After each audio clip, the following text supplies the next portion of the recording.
أما بعد فأعوذ بالله من الشيطان الرجيم بسم الله الرحمن الرحيم يريدون ليطفئوا نور الله بأفواههم والله متم نوره ولو كره الكافرون والذي أرسل رسوله بالهدى ودين الحق ليظهره على الدين كله ولو كره المشركون فقال النبي صلى الله عليه وسلم بعثت لأتمم مكارم الأخلاق محترم হাজিরিন আল্লাহ রাব্বুল আলামিন পৃথিবীতে কোটি কোটি মানুষ প্রেরণ করেছেন তার মধ্য থেকে ছাঁটাই বাছাই করা সবচাইতে দামি কিছু মানুষ যাদেরকে আমরা নবী এবং রাসূল মনে করি বিশ্বাস করি আল্লাহ তাআলা তাদের মাধ্যমে তার হুকুম আহকাম বিধি বিধান আমাদেরকে জানিয়েছেন আল্লাহ রাব্বুল আলামিন তার দ্বীন দুনিয়ার মধ্যে প্রতিষ্ঠিত করার জন্য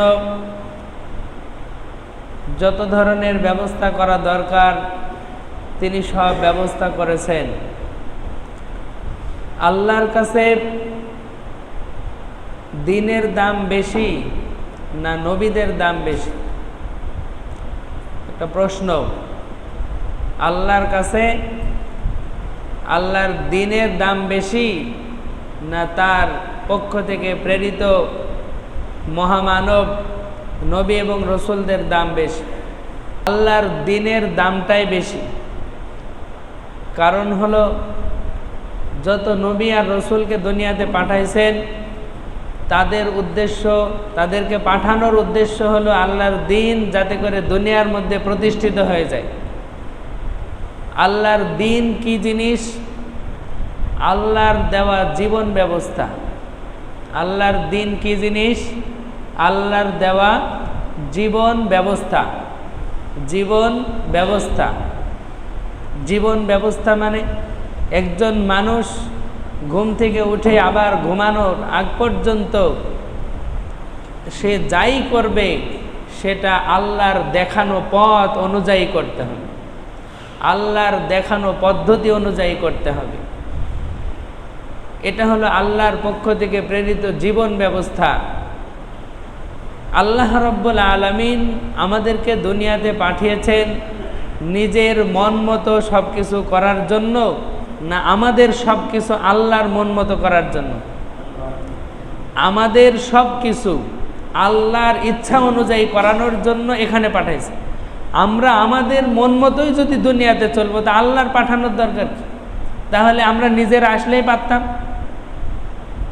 আল্লাহ রাব্বুল আলামিন আসমান জমিন সহকারে কুল কায়নাত সব কিছু সৃষ্টি করেছেন তার একটা উদ্দেশ্য আছে আল্লাহ রাব্বুল আলামিন বলেন আফা হাসিবতুম আন্নামা খালাকনাকুম আবাসা ওয়া আন্নাকুম ইলাইনা লা তুরজাউন তোমরা কি ধারণা করেছো আমি যা কিছুই সৃষ্টি করেছি এগুলো অনার্থক এমনিতেই বাচ্চাদের খেলনা ঘরের মতো বানিয়েছি যে সারাদিন তারা ওটা নিয়ে খেলবে দিন শেষে ওটা ভেঙে বাড়িতে চলে যাবে এর জন্য এর কোনো উদ্দেশ্য নাই তুম্মা ইলাইনা তুরজাউন তোমাদেরকে আমার কাছে ফিরে আসতে হবে আল্লাহ রাব্বুল আলামিন অন্য আয়াতের মধ্যে বলেন আহাসিবান নাসু আইয়ুতরাকু আইয়াকুলু আমান্না ওয়া হুম লা ইফতানুন মানুষ কি ধারণা করে যে তারা শুধু বলবে লা ইলাহা ইল্লাল্লাহ আর তাদেরকে আমি ছেড়ে দিব আর কোনো পরীক্ষাই নিব না এটা কি তার ধারণা যে তোতা পাখির মতো কালিমা পড়ে নিল লা ইলাহা ইল্লাল্লাহ আর জান্নাত পেয়ে যাবে এটাই কি তাদের ধারণা আল্লাহ রাব্বুল আলামিন বহু আয়াতের মধ্যে এই বিশ্বজগৎ সৃষ্টির উদ্দেশ্যগুলো তিনি তুলে ধরেছেন এগুলো অনার্থক সৃষ্টি করেননি এই গোটা দুনিয়াটা পরীক্ষার জন্য মানুষের এবং জিন জাতির পরীক্ষা চলতেছে। আল্লাহ রাব্বুল আলামিন এই দুনিয়ার মধ্যে মানুষকে আর জিন জাতিকে রাখছেন শুধু পরীক্ষা করার জন্য। আল্লাহ তাআলার হাজার হাজার মাখলুকাত আছে, তাদের কোনো পরীক্ষা নাই, তাদের দুনিয়াতেই শেষ, তাদের জান্নাতও নাই জাহান্নামও নাই।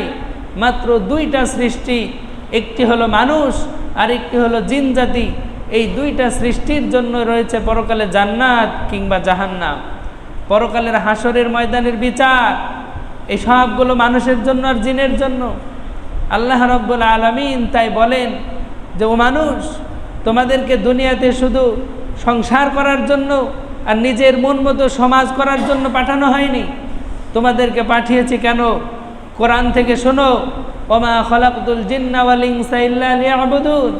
আল্লাহ বলেন, এই মানব আর দানব এদেরকে আমি সৃষ্টি করেছি আমার গোলামি করার জন্য, আমার দাসত্ব করার জন্য। গোলামি কি জিনিস? একজন গোলাম, তার নিজস্ব কোনো অধিকার থাকে না, তার মনিব, তার মালিক তাকে যেভাবে ইচ্ছা সেভাবেই তাকে খাটাবে। শুনে আশ্চর্য হয়ে যাবেন, একজন গোলাম যদি মুসলমান হয়, তার জন্য জুমার নামাজ নাই। একজন গোলাম, তার জন্য কি নাই? জুমার নামাজ নাই।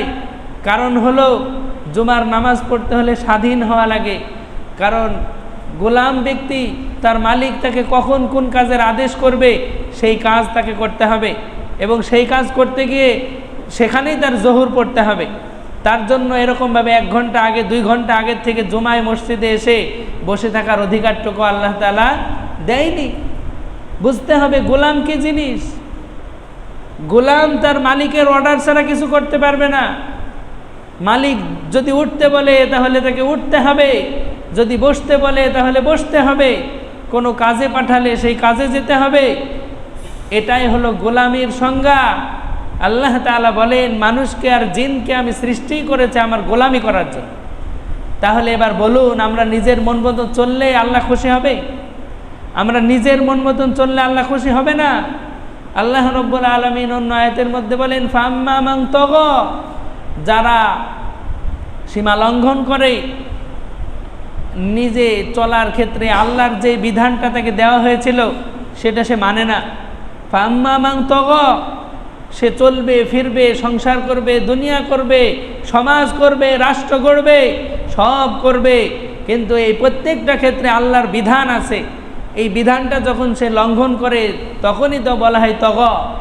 আল্লাহ বলেন, ফাম্মা মান তাগা, যারা তাদের জীবন পরিচালনার ক্ষেত্রে আমার বিধানকে লঙ্ঘন করলো, আমার সীমা অতিক্রম করলো, আমার বিধান আমার নিয়মকে তোয়াক্কা করলো না, আমার নিয়ম অনুযায়ী চললো না, ওয়া আসারাল হায়াতাদ দুনিয়া, এবং দুনিয়ার জীবনকেই তারা প্রাধান্য দিল, ফা ইন্নাল জাহিমা হিয়াল মাওয়া। শুনে রাখো, দুনিয়াতে যেমন তারা নিজের ইচ্ছা মতো চলছে, পরকালে তাদের কোনো ইচ্ছা থাকবে না, তখন আমি আল্লাহ তাদেরকে জাহান্নামে নিক্ষেপ করবো। সবাই বলেন নাউজুবিল্লাহ। অন্য আয়াতের মধ্যে আল্লাহ তাআলা বলেন, ওয়া আম্মা মান খাফা মাকামা রাব্বিহি ওয়া নাহান নাফসা আনিল হাওয়া, আর যারা আল্লাহর সামনে দাঁড়িয়ে তার জীবনের হিসাব দেওয়ার ভয় করবে। ও আম্মা মান খাফা মাকামা রাব্বিহি, যারা তাদের রবের সামনে দাঁড়িয়ে তাদের জীবন কিভাবে চালাইছে এটার হিসাব দিতে ভয় পাবে। ওয়া নাহান নাফসা আনিল হাওয়া, এবং নিজের মন যা চাইছে তা করে নাই, আল্লাহ কি চাইছে তাই করছে। আল্লাহ রাব্বুল আলামিন বলেন, ফাইনাল জান্নাতা হিয়াল মাওয়া। পড়ুন আল্লাহু আকবার। আল্লাহ তাআলা বলেন, যারা আমি আল্লাহর জন্য নিজের মনকে ধূলিসাৎ করবে, নিজের মনের উপরে পাড়া দিয়ে আমি আল্লাহর বিধানটাকে পালন করবে, আমি আল্লাহর দেখানো পথ অনুযায়ী জীবনটা চালাবে, তাদের জন্য রয়েছে জান্নাত। সুবহানাল্লাহ। এজন্য মন চাই জিন্দেগি, মন চাই জিন্দেগি করলে আল্লাহকে পাওয়া যাবে না। আপনার মন চাইলো নামাজ পড়লেন, মন চাইলো না নামাজ পড়লেন না। আপনার মন চাইলো জাকাত দিলেন, মন চাইলো না জাকাত দিলেন না। আপনার মন চাইলো পর্দা করলেন, মন চাইলো না পর্দা করলেন না। আপনার মন চাইলো কাউকে আঘাত করলেন, মন চাইলো না আঘাত করলেন না। এটা মানুষের জীবন হতে পারে, একজন ইমানদারের জীবন হতে পারে না। একজন মানুষের জীবন হতে পারে, কিন্তু যারা আল্লাহকে ভয় পায়, যারা পরকালে আল্লাহর সামনে দাঁড়াতে ভয় পায়, যারা জানে পরকালের প্রত্যেকটার হিসাব আমাকে আল্লাহর কাছে দিতে হবে, যারা এটা প্রত্যাশা করে যে আমি আল্লাহকে খুশি করে জান্নাত পেতে চাই, তাদের জীবনটা এমন হলে চলবে না। এটা কাফের বেঈমানদের জীবন হতে পারে, এটা গরু ছাগলের জীবন হতে পারে, কিন্তু ইমানদার মুসলমানের জীবন হতে হবে প্রত্যেকটা অক্ষরে অক্ষরে আল্লাহর কি আদেশ সেটা পালন করা। কথা বলেন ঠিক কিনা? প্রত্যেকটা পদক্ষেপে আল্লাহর বিধান পালন করা ছাড়া আল্লাহকে খুশি করা যাবে না। আল্লাহ রব্বুল আলামিন তাই তার মনের ইচ্ছাগুলো দুনিয়াতে বাস্তবায়ন করার জন্য যুগে যুগে লক্ষাধিক নবী রাসূল পাঠিয়েছে। কি বাস্তবায়ন করার জন্য? আল্লাহর কিছু ইচ্ছা আছে। কি আছে? আপনি যেমন আপনার বাড়ির মালিক, আপনি যেমন আপনার সম্পদের মালিক, আপনার ইচ্ছা আছে না? আপনার ইচ্ছা আছে, যার ইচ্ছা তাই দেন, যা ইচ্ছা তাই খান, যা ইচ্ছা তা আবাদ করেন, আপনার ইচ্ছা আছে। আল্লাহর ইচ্ছা নাই? এই কুল কায়নাত আল্লাহ তাআলা সৃষ্টি করলেন, তার কোনো ইচ্ছা নাই? একটু আগেও তো বললাম যে আল্লাহ রাব্বুল আলামিন এই আসমান জমিনের সব কিছু সৃষ্টি করেছেন মানুষের জন্য, আর মানুষকে সৃষ্টি করেছেন তার গোলামি করার জন্য, তার দাসত্ব করার জন্য। তার দাসত্ব করার জন্যই আল্লাহ তাআলা মানুষকে দুনিয়াতে পাঠাইছেন। তার দাসত্বটা কি হবে এটা মানুষ জানতো? কিভাবে চললে আল্লাহর দাসত্ব হবে মানুষ কি জানতো? জানতো না। নবী রাসূল ছাড়া এটা জানা সম্ভব না। কারণ আমার মনের মধ্যে কি আছে এটা আপনাকে না বলা পর্যন্ত আপনি কিভাবে জানবেন? তো আল্লাহ তাআলা আমাদের কাছে কি চান এটা আল্লাহ যদি না বলেন তাহলে আমরা কি অনুযায়ী চলবো? আল্লাহ তাআলা এই জন্য নবী এবং রাসূলদেরকে পাঠিয়েছেন। শুধু তাই নয়, নবী রাসূলরা আল্লাহর মনের কথা বলবে কিভাবে? তাই আল্লাহ তাআলা নিজের কথা, নিজের আসমানি কিতাব নাজিল করেছে, যেগুলোকে কালামুল্লাহ বলা হয়। কালামুল্লাহ মানে আল্লাহর বাণী, আল্লাহর কথা। শুধু নবী দিলেই আল্লাহ পারতেন যে যাও তোমরা চালাও। আল্লাহ শুধু নবী দেননি, আল্লাহ তাআলা আসমান থেকে কিতাবও নাজিল করেছেন যে তোমরা তোমাদের ইচ্ছা মতন চাইলে তো আর আমার ইচ্ছা পূরণ হবে না। আমি কি চাই এই কিতাবের মধ্যে সব দিয়ে দিলাম। আসমানি কিতাবগুলোর মধ্যে আল্লাহর সব ইচ্ছাগুলো আল্লাহ বলে দিয়েছেন যে আমি চাই মানুষ এভাবে চলুক, আমি চাই ব্যক্তি গঠন এভাবে হোক, আমি চাই সমাজটা এভাবে গঠন হোক, আমি চাই রাষ্ট্রটা এভাবে গঠন হোক, আমি চাই গোটা পৃথিবীটা এমন হোক। এমন বহু ইচ্ছার কথা আল্লাহ তাআলা পবিত্র কোরআনে তাদের নবী এবং রাসূলদের মাধ্যমে জানিয়ে দিয়েছেন। আসমানি কিতাবগুলোর মধ্যে আল্লাহ তাআলার সেই ইচ্ছাগুলো পাওয়া যায়। সর্বশেষ কিতাব পবিত্র কোরআন, এটা আল্লাহর কালাম। আল্লাহ রাব্বুল আলামিন এই কোরআনের মাধ্যমে তিনি আমাদের কাছে কি চান সেই দাবি, সেই দাওয়া তিনি আমাদের কাছে চেয়েছেন। কিভাবে চললে তিনি খুশি হবেন তিনি জানিয়েছেন, কিভাবে চললে তিনি রাগান্বিত হবেন, শাস্তি দিবেন, আযাব দিবেন, গজব দিবেন, এগুলোও তিনি স্পষ্টভাবে নবী রাসূলদের মাধ্যমে জানিয়েছেন। এই জন্য মুহতারাম হাজিরিন, আল্লাহর কাছে নবী এবং রসুলদের চাইতেও আল্লাহর ইচ্ছার দাম বেশি। আল্লাহর ইচ্ছার দাম বেশি। আল্লাহ নিজের ইচ্ছা বাস্তবায়ন করার জন্যই তো এত রসুল পাঠাইছেন, এত নবীরা পাঠাইছেন। যেই নবীরা আল্লাহর ইচ্ছা বাস্তবায়ন করার জন্য তারা অনেকে শহীদ হয়েছেন, অনেকে জীবন দিয়েছেন, লক্ষ লক্ষ সাহাবীরা জীবন দিয়েছেন। কেন? নিজের ইচ্ছা বাস্তবায়ন করার জন্য, রসুলের ইচ্ছা বাস্তবায়ন করার জন্য। কার ইচ্ছা? আল্লাহর ইচ্ছা, আল্লাহর পছন্দ অপছন্দ বাস্তবায়ন করার জন্য তারা জীবন দিয়েছে। এই জন্য আমাদেরকে একটা বিষয় গভীরভাবে লক্ষ্য করতে হবে যে এত কিছুর আয়োজন, সব কিছুর একটা উদ্দেশ্য আছে। কি আছে?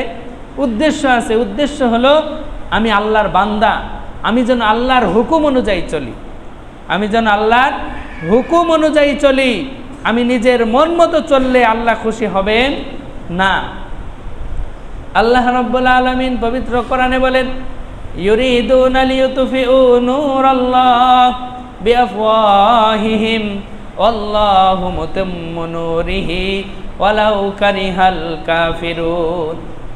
আল্লাহ বলেন ইউরিদুনা, এরা খোদাদ্রোহীরা, কাফের বেঈমানরা, তারা চায় তারা আমার নূরকে, আমার আলোকে তারা ফু দিয়ে নিভিয়ে দিবে। ইউরিদুনা লিইউতফিউ নূরাল্লাহ। এই দুনিয়ার মানুষ আল্লাহর খেয়ে আল্লাহর পরে আল্লাহর হাজার হাজার নিয়ামত ভোগ করে যখন তাদের কাছে আল্লাহর কোনো বিধান আসে তখন তারা বিদ্রোহী হয়ে যায় আল্লাহর বিরুদ্ধে। কথা বলেন, সব আল্লাহর বিধান যে আসলো যে এভাবে চলা যাবে না, তোমাদের চলনকে পরিবর্তন করতে হবে, তোমাদের সমাজ এমন হওয়া যাবে না, তোমাদের সমাজকে বদলাতে হবে, তখন সেই আল্লাহর বিরুদ্ধেই দাঁড়িয়ে যায় কিছু মানুষ। তাদের সম্পর্কে আল্লাহ বলেন ইউরিদুন আলিউতফিউ নূরাল্লাহ, আল্লাহ আসমান থেকে যে আলো পাঠিয়েছে দুনিয়ার মানুষকে অন্ধকার থেকে বাঁচার জন্য। রাতের অন্ধকার, জ্ঞানের অন্ধকার। জ্ঞানের মানুষ শুধু মনে করে রাতেই অন্ধকার হয়, একজন মানুষ যেটা জানে না সেটাই তার কাছে অন্ধকার। তা আল্লাহ রাব্বুল আলামিন আসমান থেকে জ্ঞান নাজিল করেছেন, কোরআন নাজিল করেছেন। আল্লাহ বলেন এটাই হলো আমার আলো। আর যারা ক্ষুধাদ্রোহী নাস্তিক বেঈমান তারা আমার এই আলোকে নিভিয়ে দেওয়ার জন্য চেষ্টা করে। কখনো বা রসুলকে হত্যা করার চেষ্টা করে, কখনো মুসলমানদেরকে হত্যা করার চেষ্টা করে, তারা কখনো কোরআন পুড়িয়ে দেয়। এই কথা বলেন ঠিক কিনা? তাদের চেষ্টা একটাই যে তারা আল্লাহর এই আলোকে দুনিয়া থেকে নিভিয়ে দিবে। আল্লাহ বলেন হুয়াল্লাযী আরসালা রাসূলাহু বিল হুদা ওয়া দীনিল হক, আমি আল্লাহ তাআলা সত্য সহকারে আসমান থেকে কিতাব নাজিল করেছি, রসুল প্রেরণ করেছি। এমনিতেই করি নাই, আমার দ্বীনকে দুনিয়ার মধ্যে প্রতিষ্ঠিত করার জন্যই করেছি। আমরা দুনিয়ার মানুষ সবাই চেষ্টা করলেও আল্লাহ যেটা চান সেটাই তো হবে, সেটাই হবে। আল্লাহ দুনিয়ার মধ্যে তার দ্বীনকে প্রতিষ্ঠিত করতে চান, তিনি রসুলের মাধ্যমে করিয়ে দেখিয়েছেন, রসুলের মাধ্যমে করিয়ে দেখিয়েছেন। কোনো রক্তচক্ষুকে রসুলরা ভয় পায় না। যারা আল্লাহর এই দ্বীনকে প্রতিষ্ঠিত করতে চাবে তারা কোনো জালেমের জুলুমকেও ভয় পাবে না। তারা মৃত্যু পর্যন্ত আল্লাহর কোরআনের সত্য কথাগুলো মানুষের কাছে পৌঁছে দিবে। কথা বলেন ঠিক কিনা?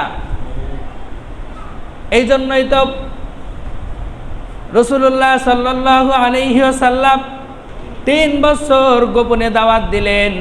এরপরে নবীজি প্রকাশ্যে দাওয়াত দেওয়া শুরু করলেন এক আল্লাহর দিকে। এভাবে দাওয়াত দিলেন গোপনে, বেশি মানুষকে তিনি বলতেছেন না, আস্তে আস্তে দাওয়াত দিলেন। আল্লাহর পক্ষ থেকে আদেশ আসলো আস্তে দেওয়া যাবে না, একটু জোরে দাও, প্রকাশ্যে দাও। আবার তিনি প্রকাশ্যে দিলেন। রসুল কার হুকুমে চলতেছে? আপনাদের কাছে প্রশ্ন। কথা বলেন, কার হুকুমে চলতেছে? গোপনে দিলেন মনে হয় নিজের ইচ্ছায়, গোপনে যে দাওয়াত দিলেন ওইটাও কার হুকুমে? আল্লাহর হুকুমে। আবার আল্লাহ আদেশ করলেন প্রকাশ্যে দাওয়াত দাও, আবার প্রকাশ্যে দাওয়াত দিলেন। আল্লাহ যখন বললেন আনজির আশিরাতাকাল আকরাবিন, তোমার আত্মীয় স্বজনকে আগে দাওয়াত দাও। আমি ঘটনা শুনিয়েছি, রসুল তার আত্মীয় স্বজনদেরকে আগে তার বাড়িতে দাওয়াত করে খাবার খাওয়িয়ে তাদেরকে দাওয়াত দিয়েছে। রসুলের গোটা জীবন কোরআন। একজন আম্মাজান আয়েশাকে জিজ্ঞাসা করতেছে রসুলের জীবনী কি? আম্মাজান আয়েশা বলতেছেন গোটা কোরআনটাই তো রসুলের জীবন। কোরআনের একেবারে আলহামদুলিল্লাহ থেকে শুরু করে শেষ পর্যন্ত যতগুলো কথা আছে এগুলো আল্লাহর রসুল তার জীবনে বাস্তবায়ন করে দেখিয়েছেন। এর গোটা কোরআনটাই রসুলের জীবন। আমরা বলি রসুল কিভাবে চলেছে? আপনি কোরআন খোলেন, কোরআনের প্রত্যেকটা আদেশ রসুল মেনেছেন, প্রত্যেকটা নিষেধ থেকে তিনি বিরত থেকেছেন। রাসূলুল্লাহ সাল্লাল্লাহু আলাইহি ওয়াসাল্লাম কখনো গোপনে দাওয়াত দিলেন, কখনো প্রকাশ্যে দাওয়াত দিলেন, কখনো বা আত্মীয় স্বজনকে দাওয়াত দিলেন। এভাবেই তার দাওয়াতের কাজ চলতেছে। কাফেররা অতিষ্ঠ হয়ে যাচ্ছে, কারণ এই কোরআনের দাওয়াত চললে নিজের ব্যক্তি নিজের তৈরি ধর্ম দুনিয়াতে চলবে না। চলবে? কোরআনের সংবিধান আসলে আমাদের নিজেদের বানানো সংবিধান চলবে? চলবে না। যখন রসুল কোরআনের কথা বলে অটোমেটিক তাদের গায়ে আগুন ধরে যায়, কারণ কোরআন এক জিনিস হলো আর তাদের বানানো হলো আর এক জিনিস। কোরআনের সাথে তো মিলবে না, আর না মিললে অটোমেটিক গায়ে আগুন ধরে যাবে। তখন তারা কি করবে? রসুলকে জাদুকর বলল, রসুলকে কবি বলল, রসুলকে পাগল বলল, রসুলকে জিনে ধরা ভূতে ধরা রোগী বলল। সব কিছু বলে যখন তারা রসুলকে দাওয়াতের কাজ থেকে বাধা দিতে পারলো না, তারা এবার ছুটে আসলো তার চাচা আবু তালেবের কাছে। কার কাছে? আবু তালেব, রসুলের চাচা, আপন চাচা, বয়োবৃদ্ধ একজন নেতা। কুরাইশরা তখনও পর্যন্ত তাকে খুব সম্মান করত, খুব সম্মান করত। সবচাইতে বেশি বয়স্ক ছিল। সবাই চলে আসলো আবু তালেবের কাছে, আপনি আপনার ভাতিজাকে সামলান। আপনার ভাতিজা দিনে দুপুরে আমাদের বাপদাদাকে পাগল বলতেছে, আমাদের উপাস্যদেরকে নিয়ে হাসি তামাশা করতেছে, আমাদের মধ্যে আমরা যাদেরকে জ্ঞানী মনে করি তাদেরকে বোকা বলতেছে। বিষয় বলছে অপরাধটা কি? আমরা যার পূজা করতেছি ওগুলোকে সে খারাপ বলতেছে। আবার আমাদের বাপদাদা যে আদর্শের উপরে চলেছে ওটাকে তারা ভুল বলছে, ওটাকে সে ভুল বলছে।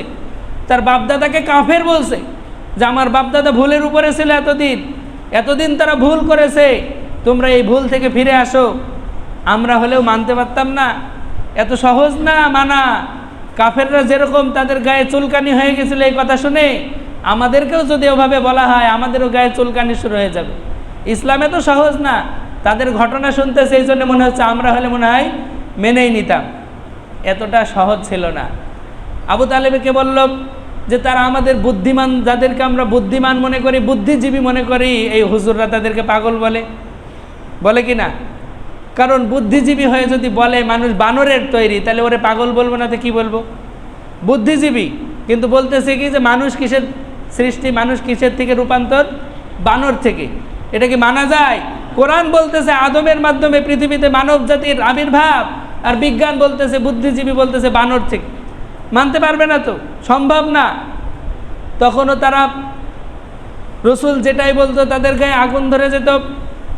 এই জন্য তারা আবু তালেবের কাছে ছুটে আসলো, আপনি তো এখন আমাদের মধ্যে বেঁচে আছেন, আমরা আপনাকে সম্মান করি, আপনি এটা বোঝেন। আপনি না থাকলে আপনার এই ভাতিজাকে কবেই শেষ করে দিতাম। অতএব যতক্ষণ বেঁচে আছেন আপনি একটা মীমাংসা করে যান। তাদেরকে আবু তালেব খুব ঠান্ডা মাথায় বুঝিয়ে সুঝিয়ে পাঠিয়ে দেয়, যাও আমি দেখছি। রসুলকে বলে, রসুল আবু তালেবের কোনো কথাই শোনে না। এর কিছুদিন পরে আবার তার আবু তালেবের কাছে ছুটে আসে। আসার পরে বলে, আপনার ভাতিজাকে সামলান, আপনার ভাতিজাকে যদি না সামলান তাহলে আমরা আপনাকেও কিন্তু আর চিনব না।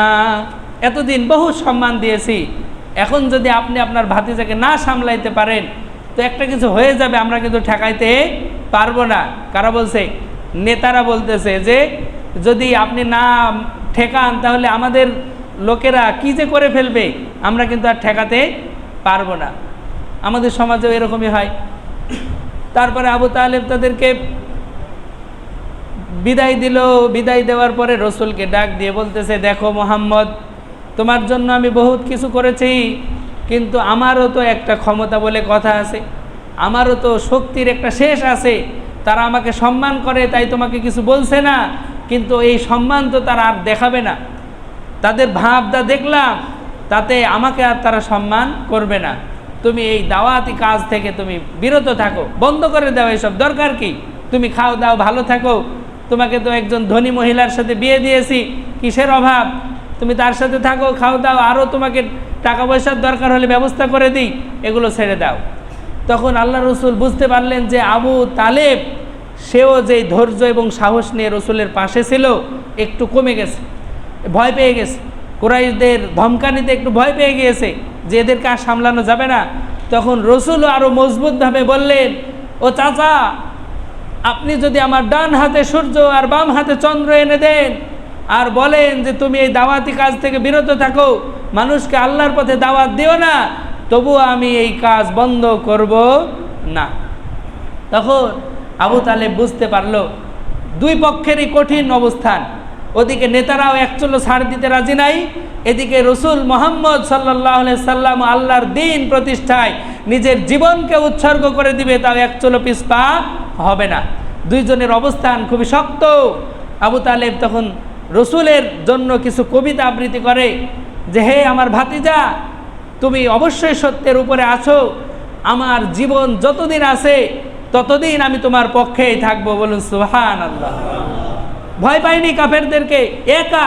আর ওদিকে সব নেতারা একজোট হয়ে গিয়েছে, সব নেতারা একজোট হয়ে গিয়েছে, অথচ একা। এরপরে এটা নবুয়ত প্রাপ্তির ৬ষ্ঠ বছরের ঘটনা। কত বছরের? নবুয়ত পাওয়ার ৬ষ্ঠ বছরের ঘটনা। এই ঘটনা চলতে চলতে যখন উভয় পক্ষই কেউ কারোর কাছ থেকে বিরত থাকলো না, তখন রাসূলুল্লাহ সাল্লাল্লাহু আলাইহি ওয়াসাল্লাম একদিন কাবা চত্বরে বসে আছে। মক্কার কিছু কাফের নেতারা রসুলের কাছে এসেছে। আসার পরে বলতেছে, হে মুহাম্মদ, ঝামেলা করে লাভ কি, শুধু শুধু তুমিও ভালো থাকো আমরাও ভালো থাকি, আসো একটা প্রস্তাব দুইজনা মেনে নেই। কি প্রস্তাব? তখন কাফেররা বলে যে তুমি যে আল্লাহর দাওয়াত দিচ্ছ আমরাও সেই আল্লাহর ইবাদত করি, আবার আমরা যে উপাস্যদের ইবাদত করি তুমিও তাদের ইবাদত করো, মানে ভাগাভাগি হয়ে যাক। তুমি যাকে খোদা বলছো আমরাও তার ইবাদত করব, আমরাও যাদেরকে খোদা বলছি তুমিও তাদের ইবাদত করবা। কত সুন্দর প্রস্তাব না? তখন আল্লাহ তাআলা পবিত্র কোরআনের মধ্যে সূরা কাফিরুন আছে না নাই? কুল ইয়া আইয়ুহাল কাফিরুন লা আ'বুদু মা তা'বুদুন ওয়ালা আনতুম আবিদুনা মা আ'বুদ ওয়ালা আনা আবিদুম মা আবাদতুম ওয়ালা আনতুম আবিদুনা মা আ'বুদ লাকুম দীনুকুম ওয়ালিয়া দীন। আল্লাহু আকবার।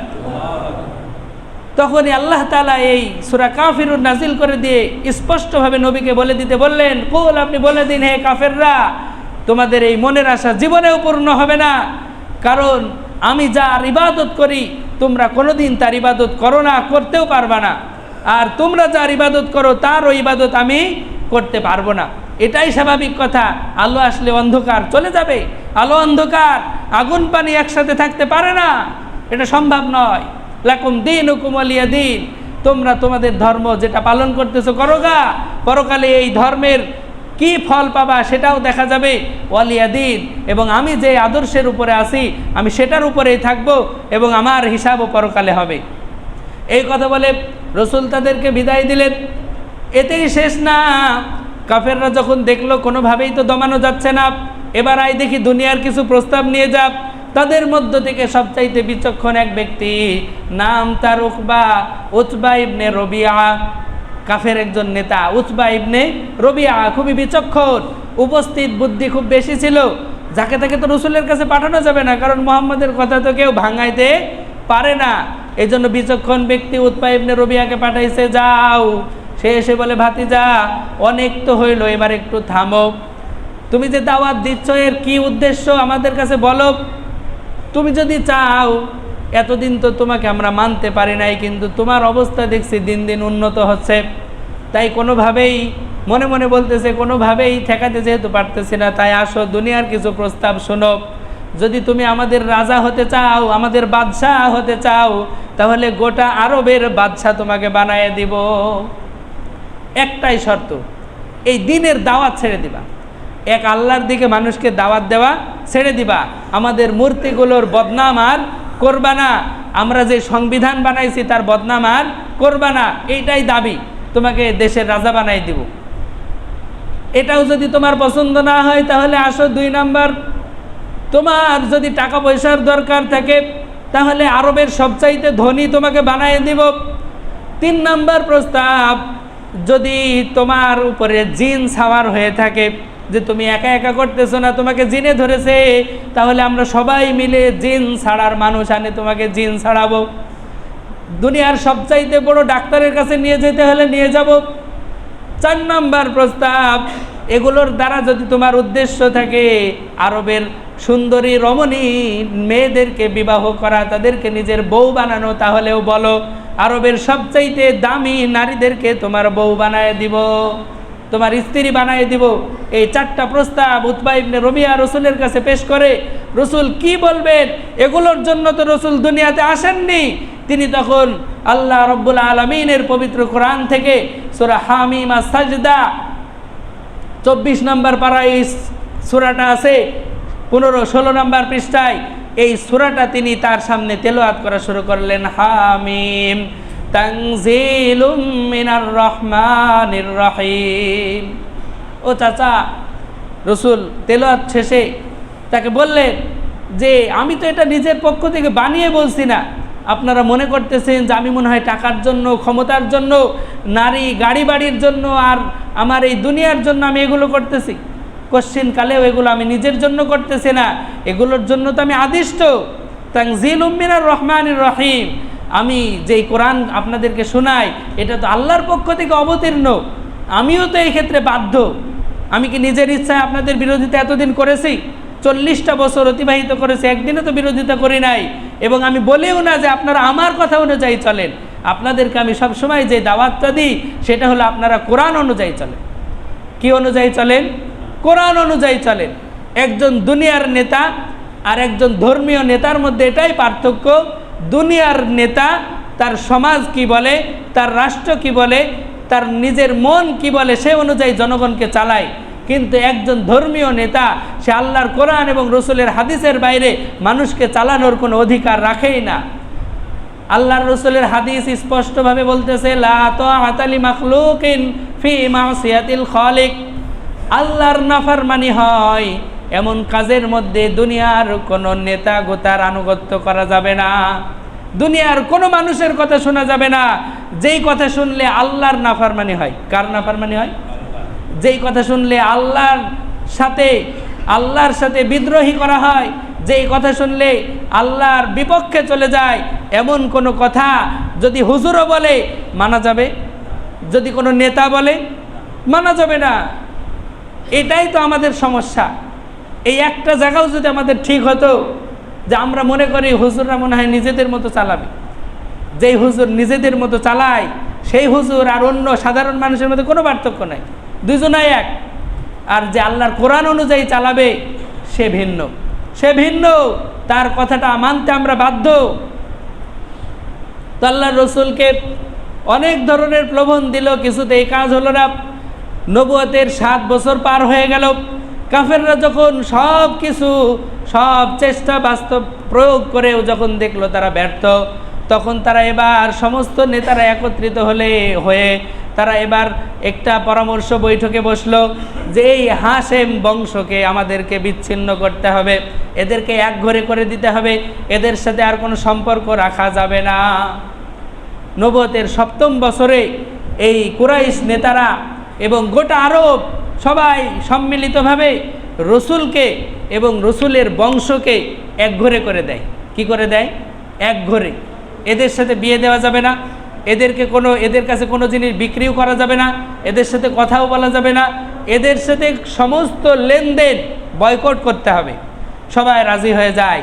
এক পর্যায়ে বনু হাশেমের সমর্থনে যারা ছিল, ওই সময় আবু তালেবও বেঁচে ছিল, ওই বৃদ্ধ মানুষটা তখনও বেঁচে ছিল। ওই আবু তালেবও রসুলের সাথে খাদিজা সহ আরও যারাই রসুলের সঙ্গে ছিলেন সবাই আরবের একটা দ্বীপ শিয়াবে আবি তালেব, সেখানে 3 বছর কাটিয়েছে। কয় বছর? 3 বছর। যা যা ছিল তাই নিয়ে তারা ওই জায়গার মধ্যে চলে গিয়েছে। অন্য কোনো কিছুই তাদের কাছে আর যেতে দেওয়া হয়নি। লম্বা ইতিহাস। একটা চুক্তিপত্র করা হয়, চুক্তিপত্রটা কাবার দরজায় টাঙ্গিয়ে রাখা হয় যে এদের সাথে জীবনেও কারো আর লেনদেন করতে দেওয়া হবে না, যারাই লেনদেন করতে আসবে তাদের সাথে গোটা আরব যুদ্ধ করবে। বুঝেন কত ভয়ঙ্কর, যে এই বনু হাশেমের সাথে কোনো লেনদেন নাই, যে করতে আসবে তার সাথে আগে বোঝাপড়া হবে। এই ভয়ে কেউ আসলো না, রসুলদেরকে একঘরে করে দেওয়া হলো। তারা গাছের পাতা খেয়ে, গাছের শিকড় চাবিয়ে 3টি বছর দাঁতে কামড় দিয়ে তারা ওই জায়গার মধ্যে থাকলো। বাচ্চা সন্তানরা দুধের জন্য হাউমাউ করে কান্নাকাটি করলো, এক ঢোক পানির ব্যবস্থা থাকলো না। অনেক সাহাবীতে এমন ঘটনাও বর্ণনা করেন, ওই 3 বছরে এমন পরিস্থিতি এসেছে, আমি একদিন পেশাব করতে গিয়েছি, পেশাব করতে যাওয়ার পরে দেখতেছি উঠের একটু চামড়া কোনো এক জায়গায় পড়ে আছে, ওখান থেকে চামড়াটা নিয়ে এসে পানির মধ্যে ভিজিয়ে রাখলাম। ভিজিয়ে রাখার পরে ওই শুকনো চামড়া যখন নরম হলো তখন ওই চামড়া খেয়ে বেঁচে থাকলাম। ওই চামড়া খেয়ে বেঁচে থাকছি। গাছের পাতা খাইতে খাইতে আমাদের এমন অবস্থা হয়েছিল, ছাগলের নাদি যেরকম, ছাগলের পায়খানা যেরকম নাদির আকারে বের হয়, আমাদের মানুষের মতো পায়খানা হয় নাই, ছাগলের নাদির মতো পায়খানা করেছে আমরা। ও মুসলমান, এ দিন এমনিতে এখানে আসে নাই। 3টা বছর এভাবে কষ্ট করে তারা আল্লাহর দিন রক্ষার জন্য তারা একঘরে হয়ে সমস্ত কিছু থেকে বঞ্চিত হয়ে তারা নিজের জীবনকে আল্লাহর জন্য সঁপে দিয়েছে। এমনিতেই দিন জিন্দা হয় নাই, আল্লাহর দিন বড় দামি।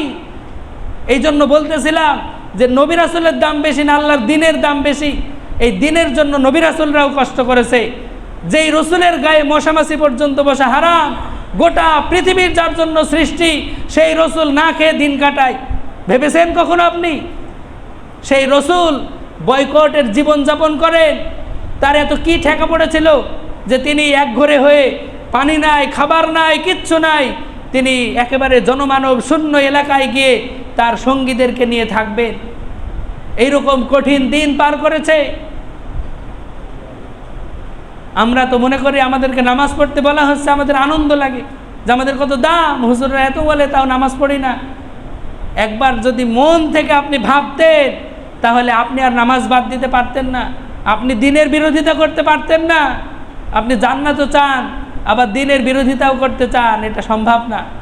তখন আবু তালেব মুসলমান হয়নি এবং অনেক কাফেররাও মুসলমান হয়েছিল না, শুধু রসুলের খাতিরে, শুধু রসুলকে সহযোগিতা করে, এই জন্য যে যদি রসুলের সাথে থাকো তাহলে ওখানেই যেতে হবে, আর যদি সঙ্গ ত্যাগ করো তাহলে আমাদের সমাজে তোমাদেরকে নিব। তখন কাফের মুসলমান হয়নি, তারাও রসুলের সাথে ওই জায়গার মধ্যে থেকেছিল। মুসলমান হয়নি তাও থেকেছিল। আবু তালেব মুসলমান হয়েছিল? হয়নি, তাও রসুলকে সাপোর্ট করে ওই জায়গায় থেকেছিল। আর আমরা তো মুসলমান। আল্লাহ তাআলা আমাদেরকে বোঝার তৌফিক দান করুন যে এই দিন আল্লাহর কাছে দামি, এই দিনের জন্য রসুলরাও কষ্ট করেছে। আর আমরা একটু সুদ ছাড়তে পারি না, একটু ঘুষ ছাড়তে পারি না, আমাদের পেটে চর্বি জমে গেছে খাইতে খাইতে। সাহাবা একরামের বাড়িঘর কি ভাঙ্গাচোরা ছিল, আমাদের বাড়ি 2 তলা 3 তলা হয়, তাও আমাদের পেট ভরে না। এ পেট ভরবে একদিন, কবরে যেদিন যাব সেদিন মাটি যেদিন আল্লাহ তাআলা ভরবে, সেদিনই আমাদের লোভ লালসা কমবে। ও মুসলমান, এই দিনের দাম বেশি, আমরা এই দিনের দাম দেওয়ার চেষ্টা করি। আল্লাহ তাআলা আমাদের সবাইকে দিনের প্রকৃত বুঝ দান করুন, দিন নিয়ে চলার তৌফিক দান করুন, দিনের পক্ষে থাকার তৌফিক দান করুন। সকলে বলে আমিন।